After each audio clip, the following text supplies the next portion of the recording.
Most orchid terrariums don't survive after 3-4 months because of the stagnant and impure water that builds up and there's no exit to it. So in the following videos, I'm going to explain how to build a orchid terrarium. But in this video, and it's going to be a series, but in this video, I have to set up the terrarium first.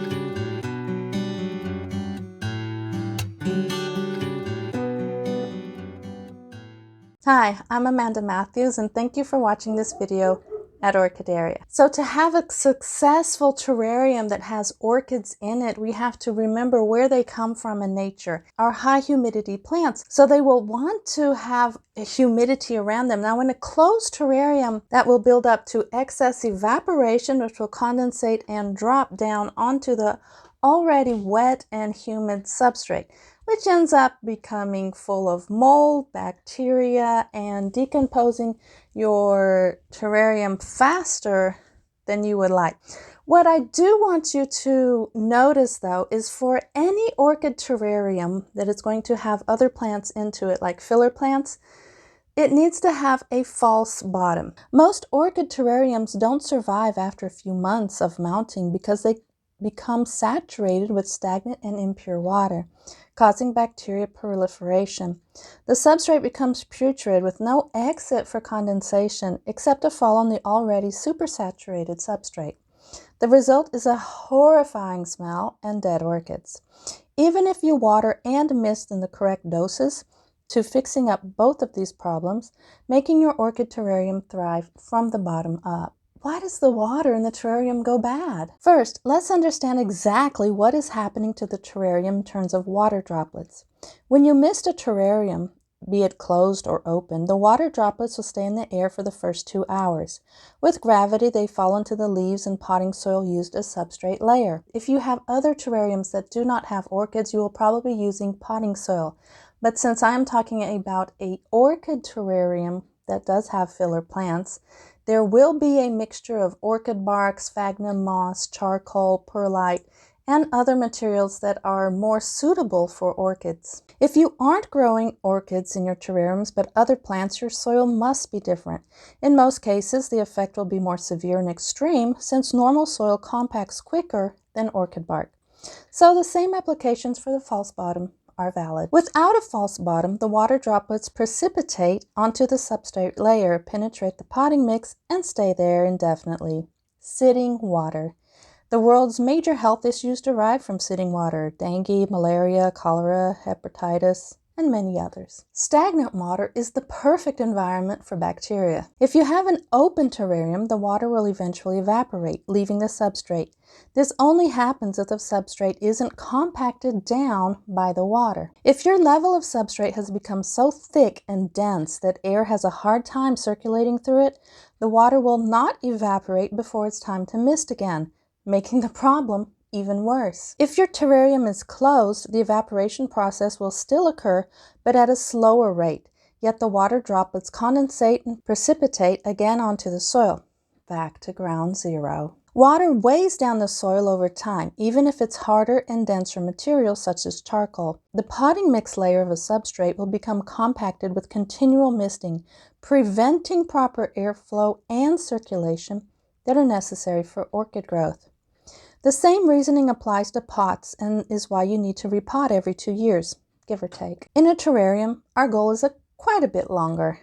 At first, bacteria will consume only the oxygen, but when it becomes overwhelming inside the substrate, they also consume methane and sulfides, which are important for plant growth. Some bacteria release these elements, but for the majority, they consume more than they release, causing the deficit in potting medium.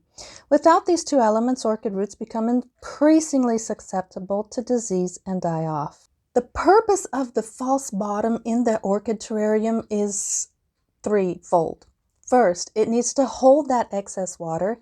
Second, it needs to keep the water away from the roots, creating a drainage level. And third, it still needs to maintain that high humidity inside the terrarium. Building a terrarium false bottom is a guaranteed way to separate the water from the substrate layer, adding extra airflow around the roots. In essence, you're creating a drainage layer that is entirely separate from the substrate. No more soggy roots. The false bottom will keep the roots humid, allowing water to penetrate the substrate. This clean water trickles into a separate container, a reservoir, underneath the substrate. Without the water directly touching the roots or substrate, the potting medium will not break down as fast, keeping airflow to the adequate level for healthy orchids. Now, to build this false bottom, you're going to need several materials, and here are a few of them.